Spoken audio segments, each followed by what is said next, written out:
some of you may know, and some of you may not know, that a few years ago there was a group called BOEM Lab that existed within the school. It was also a graduate initiative, and it covered some of the similar concepts that we did in terms of physical computing and parametric design. However, unfortunately, with the group of people that started that initiative, when they graduated, the group sort of dissolved, and it is no longer in place. So a big part of what we're trying to do is take back similar skills that they were applying to their lab or their group, but looking at it from a different approach. The big thing that we're looking at is the fact that we are all interested in a lot of technological ideologies or different computational streams. However, we don't necessarily feel like we are experts in these things, or that we have all of the skills that we would like in order to properly endeavor within these different streams. And so what we are looking to is to each other. Because what we realized is that within this school, every single person has a different skill set. We've all done work terms in different places. We all come from very different backgrounds. And there are opportunities there in order to basically feed off of each other and learn. And so we've basically developed this idea that anybody can be a teacher and anybody can be a student. So it's basically a horizontal learning format where you kind of remove the top-down approach and everyone kind of can sporadically start to influence each other. And right now we are traversing through this via these 5 streams. So they are skilling up, interactive systems, the ideas of making, environmental issues, and next year's Acadia conference. So first thing we're going to talk about is this idea of skilling up or developing software skills that will help us basically be able to do very different things within the computer world. Most of us already know AutoCAD and Rhino, some basic 3D modeling, SketchUp, but it's maybe pushing these skills and really being able to take the creative ideas we have to other limits.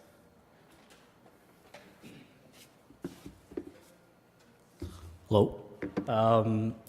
So the idea is that we're going to be a mechanism to help support the studios and other courses. And right now we've been focusing on Rhino, and I'm going to explain why. It's because Rhino is essentially this 3D software program which is built around this core library. And Rhino itself is a series of libraries and plugins built around a set of 3D geometric libraries. So the point behind this is that when Rhino developers develop for Rhino, they're actually developing plugins, which may not mean a lot to you, but essentially it means that it's extremely easy to make plugins for Rhino. And the result of that is Rhino has this huge ecosystem of plugins. And for that reason, for people like us who are interested in scripting, we have a lot of like extra things we can do built by other people. So what we've been teaching right now is Grasshopper and RhinoPython. Grasshopper is a visual scripting feedback, and RhinoPython is a text-based scripting. And you can sort of integrate them, and you get access to these kind of things: Kangaroo, Weaverbird, Galapagos, Firefly, which are sort of 4 very important plugins. The first one has to do with a physics-based environmental library. Second one is creating meshes. And then we have Galapagos, which is an evolutionary algorithm plugin, and Firefly, which allows you to hook up with the Arduino system. And May will be talking a little bit about that. First, we're just going to quickly talk to you. Some of you may have attended these workshops. We've been running workshops generally on the weekends, Saturday mornings or Sunday afternoons. The main idea is to kind of go through a lot of these ideas or skills at a slow pace. So this was the one we actually ran this Sunday. And the idea is also that even though we're teaching it, we're kind of learning too, and so it's an exploratory process. But it's great to see that people are coming out and sort of, I'll say, flexing their muscle in the computer side world in a way that is a little bit more informal or less pressure than a classroom setting. So I guess, like, for example, for those people that are in the 3B option studio right now, it's a place to come in and potentially work on other portions of the software that isn't necessarily being used directly to the curriculum, and or ask questions or try and work on the stuff that has being done in their studio in order to grasp the concepts at a little bit of a slower pace and a little bit more comfortable environment.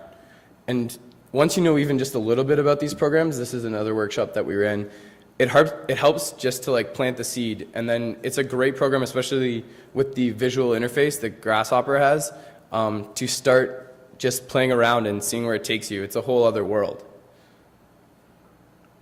Building on that, what we are looking at, especially I'll say coming as we build forward and have a sort of timeline, is bringing in people who will be able to not only teach us but also teach everybody, and bring these two worlds of physical computing, or Arduino, which Saran briefly mentioned and May will talk about more, with the software skills. So via, say, a plugin like Firefly.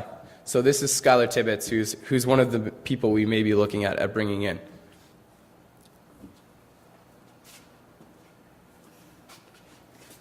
So I will talk about interactive systems and physical computing, how to make responsive architecture. How does this work?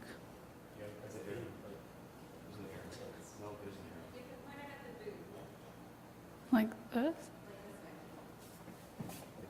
There we go. Okay, sorry. Okay, so there's like all kinds of different platforms for physical computing, but I'm going to focus on Arduino because it is a open source hardware that allows for kind of open source learning and building on top of existing technologies. So Arduino was developed in Italy in 2005, and it's developed as an inexpensive way for students to learn physical computing and encourage peer-to-peer development of this technology. Sorry.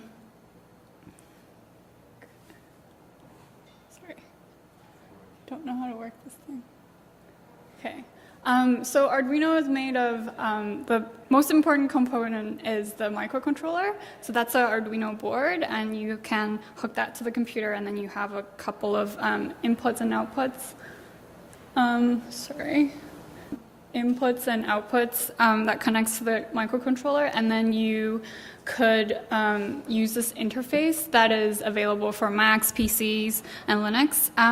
It's a free program that you can download from online, and there's all these existing scripting that's available online that you can modify and make your own variations. So it's just the idea of open source, and you develop on top of something that's already existing.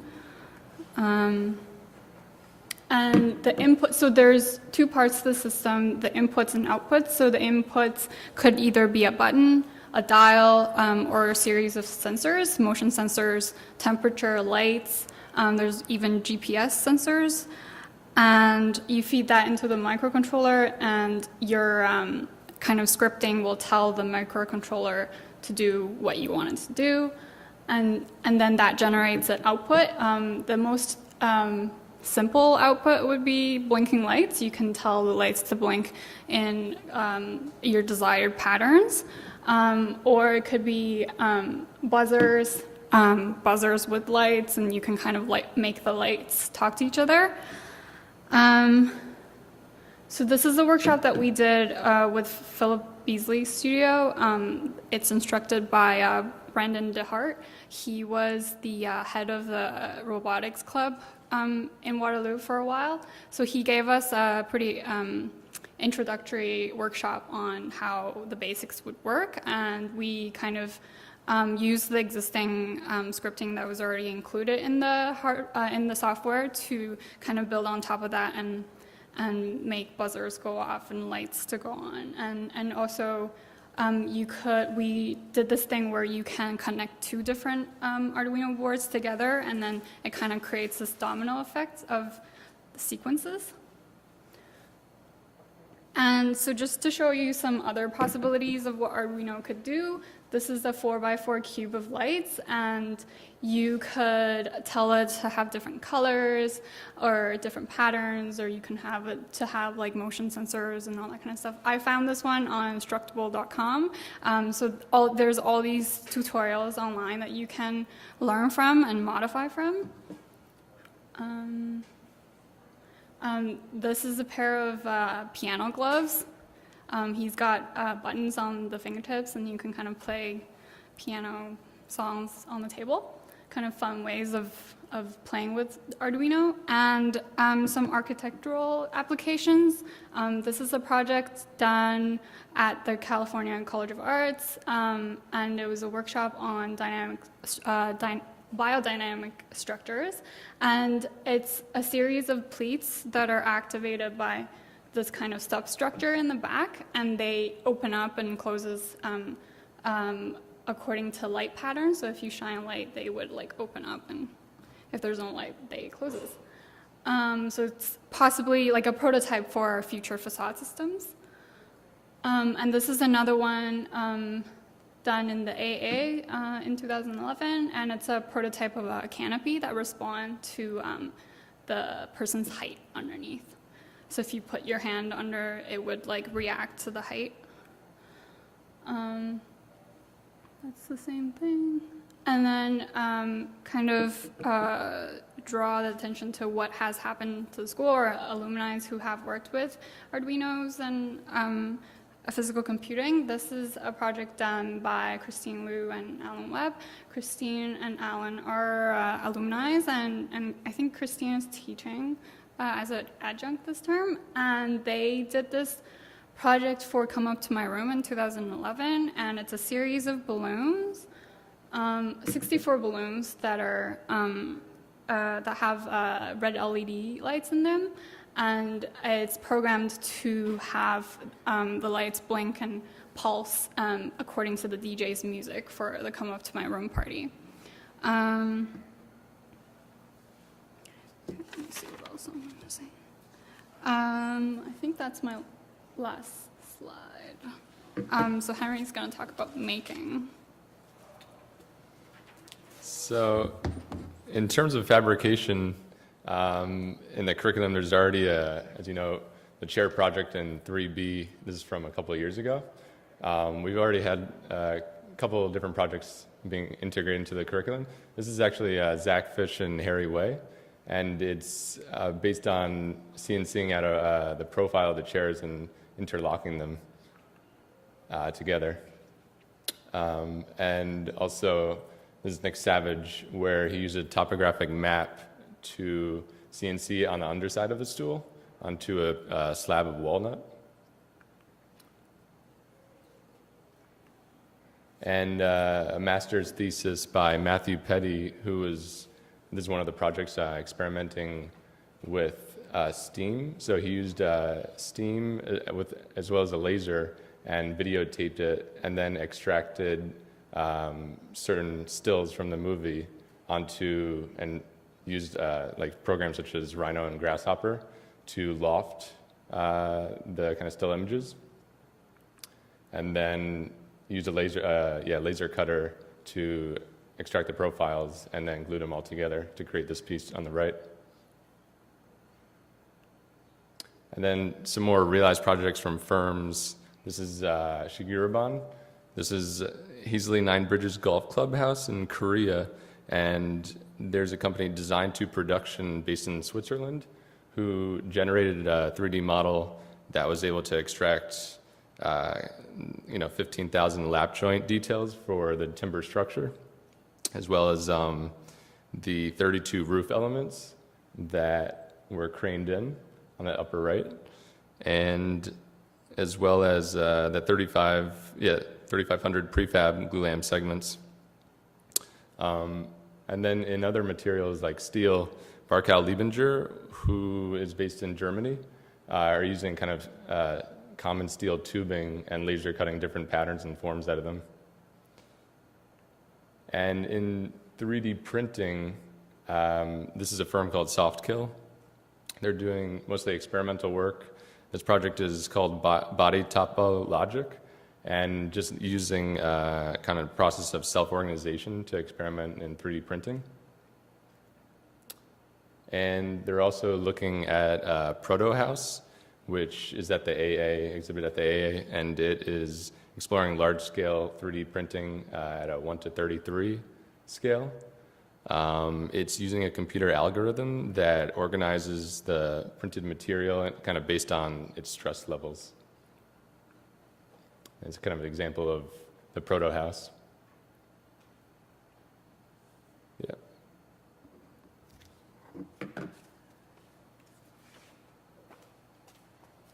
Okay, so as a part of Formlab, we want to investigate the concepts of computation and data processing and informing environmental design and facilitating the use of that within the school curriculum and the environmental design that we have going on already. A few strategies could be one, looking at parameterizing energy patterns and allowing it to inform the design of a building. And in another sense, investigating formal ways that computation can help the design of a building to interact with its environment in the form of smart buildings that are able to process information, communicate, and adapt to the needs of the user and environment. So these are just a series of projects that are investigating those concepts. You saw the North House, and building on the research that has already been undertaken at the school, which was the North House, which has a responsive facade, which responds to environmental factors, and project by Philip, Hillsonic Soil, which is a responsive envelope project that looks at human interaction and how a piece of architecture can start to communicate and respond. These are other series of projects. This is an example of what could be done with this. And also, as a part of our group, we're collaborating with Zero Footprint, which is an energy management and conservation company. They've developed this talking plug technology that allows for the monitoring of energy use and the design of smart buildings that can start to communicate in terms of energy use and how we can make our buildings smarter and more efficient. And we're currently involved in the research for a competition that they're starting. Well, they have already started, but they're building on that, which is aimed at recognizing the importance of retrofitting, reskinning, and facade engineering, and making buildings smarter and more efficient inherently. And so we're hoping that with the developing tools and skills in computational discourse, we can kind of allow for the environmental side of our curriculum to kind of integrate yeah.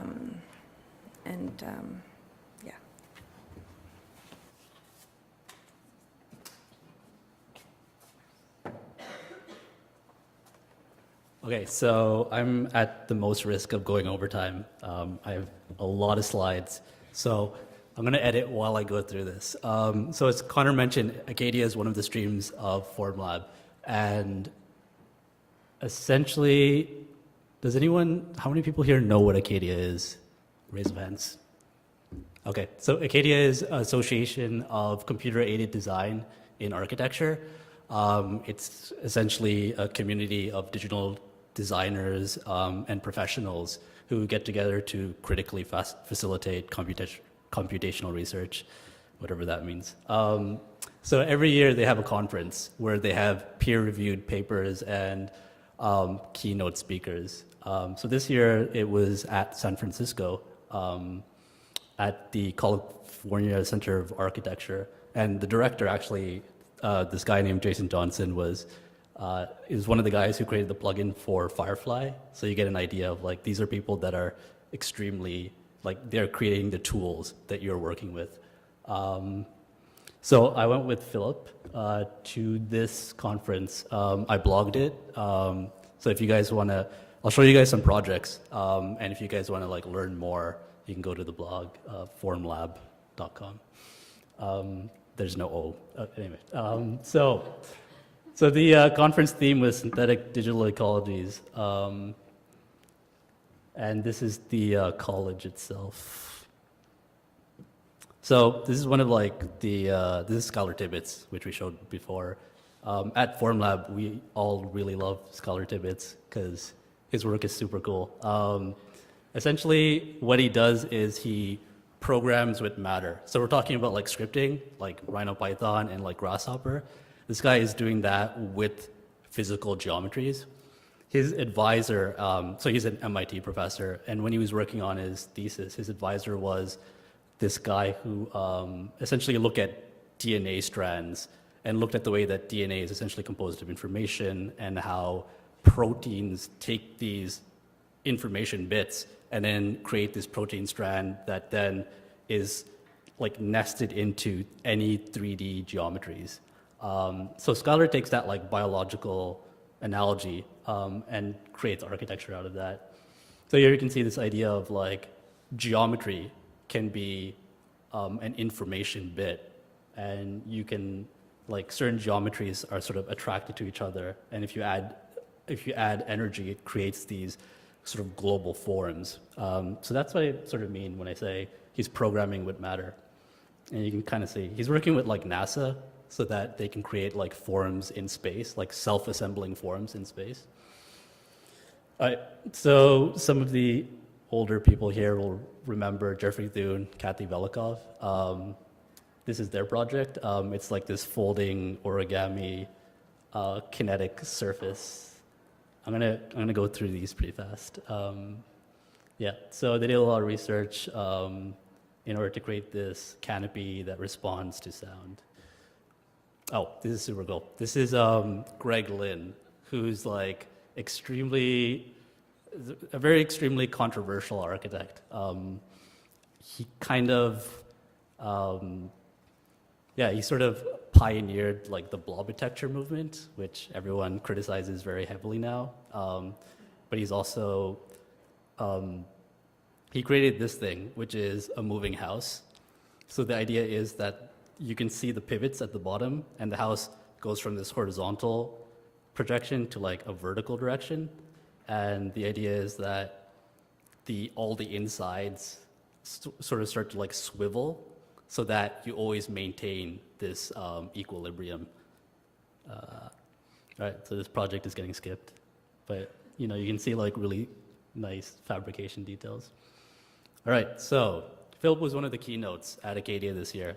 And I'm going to talk a little bit about his research interests because he is the supervisor of Formlab, and it's also a pretty good like materialization of what we've been showing you, but in a very like conceptually complex way.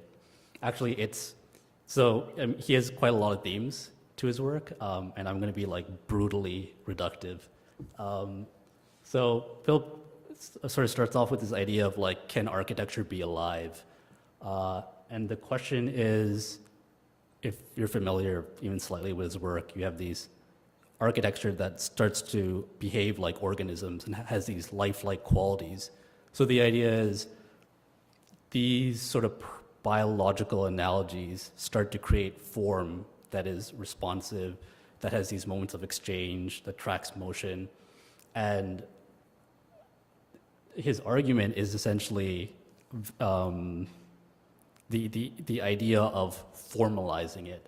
So you take this like living quality, and what he's trying to do is try to create like this precise language of form that responds to that behavior.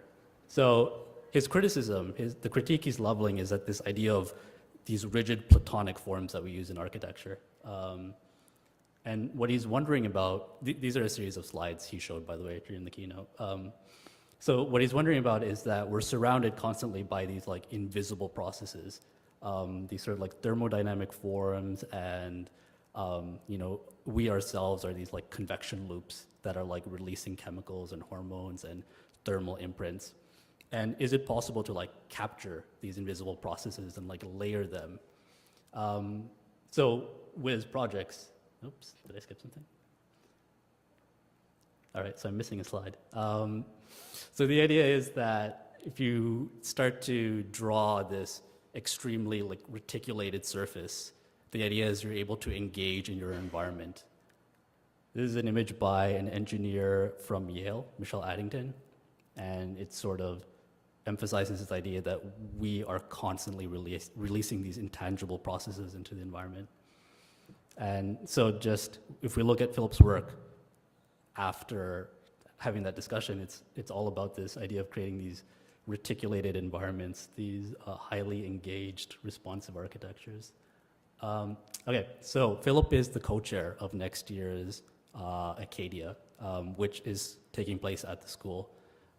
So one of our goals is to get the school ready for that. The other people participating, or the other chairs participating, is Omar Khan from the University of Buffalo and Michael Stacey from the University of Nottingham. And the theme of next year's Acadia is called Adaptive Architecture, which isn't that different from synthetic digital ecologies. And we will be discussing how you guys can get involved with that. Do we have one more slide after that? Okay. I guess to wrap up, one thing that we really just want to hit home is the fact that we showed a lot of projects that either have been done in this school or even done by people closely related to the school. And that's really to show the fact that a lot of this stuff is happening, but it isn't necessarily being disseminated the way that it could be. And therefore, the tools that are being used by these individuals is not really getting out there the way that it could in order to, I'll say, give the opportunity for anybody to harness the potentials of them within their own design projects, whether they be for studio or for extracurricular projects or even one of your kind of side electives or courses. This slide is us asking you guys to come hang out with us on Thursday and Friday. University of Buffalo is coming down. Their Situated Technologies group is coming down from Thursday to Friday, and we are going to be exploring primarily inflatable and textile architecture with responsive qualities. I guess that's fair to say. But we're looking for anybody to come out, even if it's just for a little bit, try and get some hands-on experience with a real bit more hard-nosed project rather than just doing the workshops. This will hopefully take some of the stuff that we have learned and apply it to a project. And also, we're hoping that from this we'll be able to host an Arduino workshop later on in November where Brendan DeHart will come down. And hopefully that will be within partnership of WASA and SWAG. I think there should be one more slide here. Just so you know, we can be reached at firmlab@gmail.com. Our website is firmlab.com. Just so you all know, it stands for Fabrication Through Research and Media. Thank you.